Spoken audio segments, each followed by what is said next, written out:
Hello students, कैसे हैं आप सब। तो बच्चों, लास्ट वीडियो में हमने रिप्रोडक्शंस का इंट्रोडक्शन कवर अप किया था। आज हम इसी में आगे बढ़ते हैं।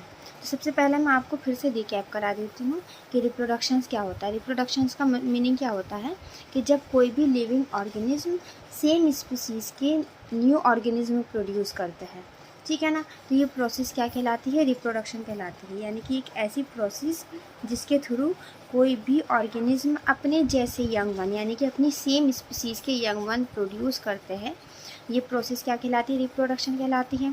ऐसा क्यों करते हैं? लाइफ को कंटिन्यू रखने के लिए, ठीक है ना। और रिप्रोडक्शन से क्या आता है? वेरिएशन आता है। अपनी स्पीसीज़ को कंजर्व रखने के लिए, लाइफ को कंटिन्यू रखने के लिए रिप्रोडक्शन बहुत ज़्यादा एसेंशियल होता है, ठीक है। अब चलिए हम पढ़ते हैं रिप्रोडक्शंस के टाइप्स, ठीक। तो ये दो मोड होते हैं, दो टाइप्स का हम रिप्रोडक्शन पढ़ेंगे। फर्स्ट एसेक्सुअल रिप्रोडक्शन और दूसरा होता है आपका सेक्सुअल रिप्रोडक्शंस, ठीक है ना। तो एसेक्सुअल रिप्रोडक्शंस में क्या होता है? यहाँ पर हमें दो गैमेट्स चाहिए होते हैं, एक मेल गैमेट और एक फीमेल गैमेट। मेल और फीमेल गैमेट आपस में फ्यूज्ड करते हैं और उससे क्या बनता है? एक न्यू ऑर्गेनिज्म जनरेट होता है, ठीक है ना। और एसेक्सुअल रिप्रोडक्शन, देखिए ए मतलब सिंगल, एक। तो यहाँ पर क्या होगा? यहाँ पर एसेक्सुअल रिप्रोडक्शन में एक सिंगल पेरेंट्स ही इन्वॉल्व होता है रिप्रोडक्शन के लिए, मतलब एक सिंगल पेरेंट्स ही रेस्पॉन्सिबल होता है एक न्यू ऑर्गेनिज्म को प्रोड्यूस करने के लिए। चलिए समझते हैं एसेक्सुअल रिप्रोडक्शन। यानी कि asexual reproduction involve a single parents, जहाँ पर एक सिंगल पेरेंट्स ही इन्वॉल्व हो एक न्यू इंडिविजुअल को प्रोड्यूस करने के लिए। इस तरह का रिप्रोडक्शन क्या कहलाता है? एसेक्सुअल रिप्रोडक्शंस, ठीक है। तो ऐसा कैसे होता है? जो एसेक्सुअल रिप्रोडक्शंस में गैमेट्स का फ्यूज़न तो यहाँ पर होता नहीं है। यहाँ पर क्या होता है? माइटोटिक सेल डिवीज़न चलता है और उस सेल डिवीज़न से एक सिंगल पेरेंट से क्या बन जाते हैं? दो डॉटर सेल्स बन जाते हैं। ये वाला रिप्रोडक्शन हमें कहाँ देखने के लिए मिलता है? मेनली हमें यूनिसेलुलर ऑर्गेनिज्म में देखने के लिए मिलता है, जैसे कि बैक्टीरिया, सम प्लांट्स और कुछ आपके मल्टी सेलुलर ऑर्गेनिज्म भी होते हैं, जैसे हाइड्रा वगैरह, ठीक है। अब इसके बहुत सारे टाइप्स, बहुत सारे इसके मोड्स होते हैं। कौन कौन से टाइप्स जो हमें इसके पढ़ने हैं? हम इसमें पढ़ेंगे फिजन, ठीक है। इसके अंदर आपका आ जाएगा फिजन और बडिंग,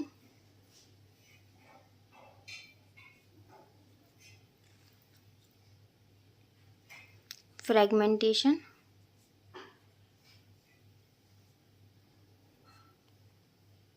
रीजनरेशन,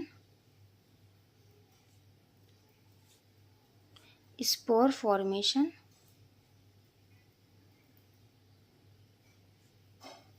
एंड वेजिटेटिव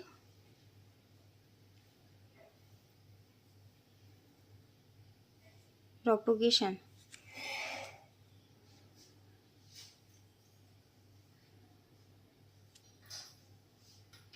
ये सब हमें एसेक्सुअल रिप्रोडक्शन के अंदर पढ़ने हैं। अगर हम बात करते हैं फिजन की, तो फिजन्स में भी आपके दो टाइप्स आएंगे। एक आएगा आपका बाइनरी फिजन,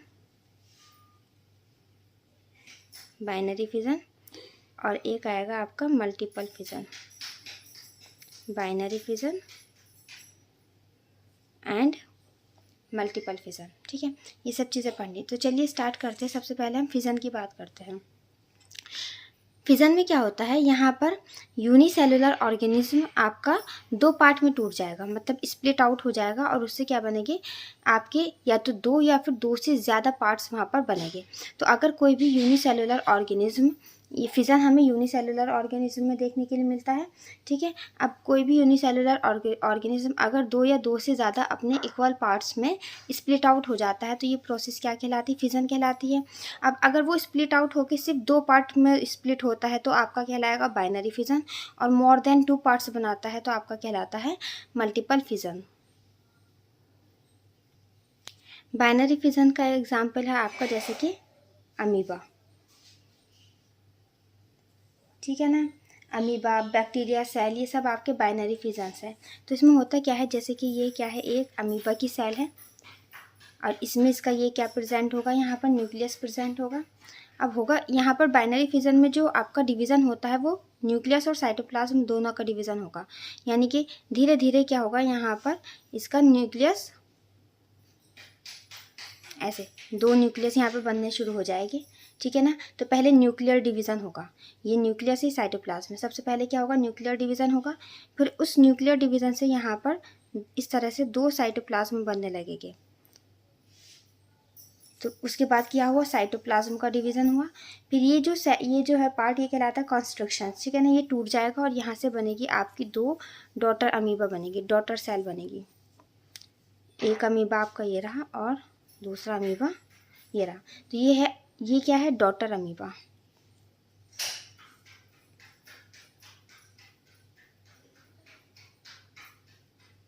डॉटर अमीबा, ये था पेरेंट अमीबा, ये इसका न्यूक्लियस, ये साइटोप्लाज्म। तो बाइनरी फिजन में किस किस का डिवीज़न होता है, यहाँ पर डिवीज़न होता है न्यूक्लियस का एंड न्यूक्लियस का एंड साइटोप्लाज्म का। और ये टूट के क्या बनाते हैं, यहाँ पर 2 सेल्स बनते हैं, ठीक है ना। 2 डॉटर अमीबा बने, तो ये कहलाएगा आपका बाइनरी फिजन। देखते हैं आप मल्टीपल फिजन। अब चलिए बात करते हैं मल्टीपल फिजन की। मल्टीपल फिजन का आपका एग्जाम्पल है प्लाज्मोडियम। प्लाज्मोडियम क्या होता है, मलेरिया का वायरस होता है, मलेरिया का पैरासाइट, ठीक है ना। अब यहाँ पर जैसे ये आपकी प्लाज्मोडियम की सेल है, तो इसका जो न्यूक्लियस होगा वो क्या करेगा, वो रेपिटेडली माइटोटिक डिवीज़न करेगा, ठीक है ना। और डिवीज़न करके ऐसे बहुत सारे डॉटर न्यूक्लियाई बना लेगा। इसकी जो सेल वॉल होती है, इसको हम बोलते हैं सिस्ट। अब यहाँ पे उसके बाद क्या होगा, सिस्ट का ब्रेकडाउन होगा, सिस्ट टूटेगी और यहाँ से बहुत सारे डॉटर प्लाज्मोडियम बनकर आ जाएगी। तो क्योंकि यहाँ पर फिजन हो रहा है और फिजन में, अच्छा यहाँ पर जो फिजन होता है, फिजन किसका होता है, सिर्फ न्यूक्लियस का। किसका फिजन होता है, सिर्फ न्यूक्लियस का। बाइनरी फिजन में न्यूक्लियस और साइटोप्लाज्म दोनों का फिजन होगा। मल्टीपल फिजन में सिर्फ न्यूक्लियस का फिजन होता है। बाइनरी फिजन जो होता है वो फेवरेबल कंडीशंस में होता है और मल्टीपल फिजन होता है आपका अनफेवरेबल कंडीशंस में। कैसे होता है, अनफेवरेबल कंडीशंस में, ठीक है ना। यहाँ पर आपके न्यूक्लियस है वो माइटोटिक डिवीज़न करके बहुत सारे डॉटर न्यूक्लियाई बनाएगा। तो इस तरह से बाइनरी फिजन और मल्टीपल फिजन में डिफरेंस भी आ जाता है। तो इस तरह से हम यहाँ पे इनके 3-4 डिफरेंस आसानी से कर सकते हैं।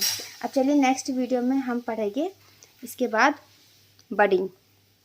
मिलते हैं अब नेक्स्ट वीडियो में।